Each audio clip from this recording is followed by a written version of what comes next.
ഒന്ന് ദിനവൃത്താന്ത പുസ്തകം 14-ാം അധ്യായം.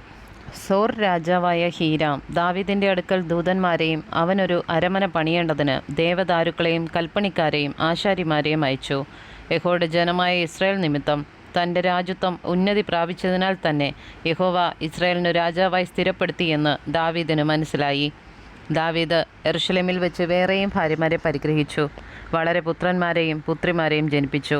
യെരൂശലേമിൽ വെച്ച് അവന് ജനിച്ച മക്കളുടെ പേരുകളാവിത്: ഷമൂവ, ഷോബാബ്, നാദാൻ, ശലോമോൻ, ഇബ്ഹാർ, എലിഷൂവ, ഏൽപെലത്ത്, നോഗഹ്, നേഫഗ്, യാഫിയ, ഏലിശാമ, ബെല്യാദ, എലിഫേലത്ത്.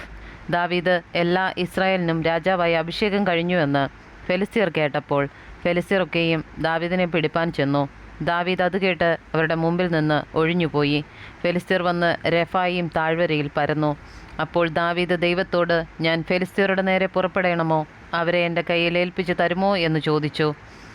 യഹോവ അവനോട്, പുറപ്പെടുക, ഞാൻ അവരെ നിൻ്റെ കയ്യിൽ ഏൽപ്പിക്കുമെന്ന് അരുളി ചെയ്തു.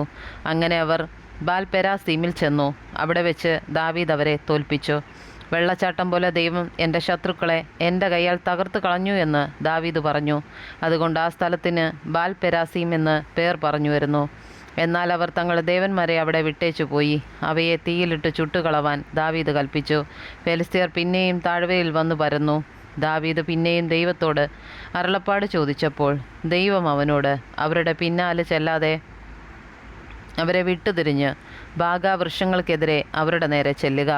ബാഗാവൃക്ഷങ്ങളുടെ അഗ്രങ്ങളിൽ കൂടി അണിയണിയായി നടക്കുന്ന ഒച്ച കേട്ടാൽ നീ പടയ്ക്ക് പുറപ്പെടുക.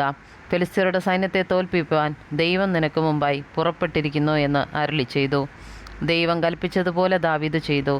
അവർ ഗിബെയോൻ മുതൽ ഗേസർ വരെ ഫെലിസ്ത്യ സൈന്യത്തെ തോൽപ്പിച്ചു. ദാവീദിൻ്റെ കീർത്തി സകല ദേശങ്ങളിലും പരക്കുകയും യഹോവ അവനെയുള്ള ഭയം സർവ്വജാതികൾക്കും വരുത്തുകയും ചെയ്തു.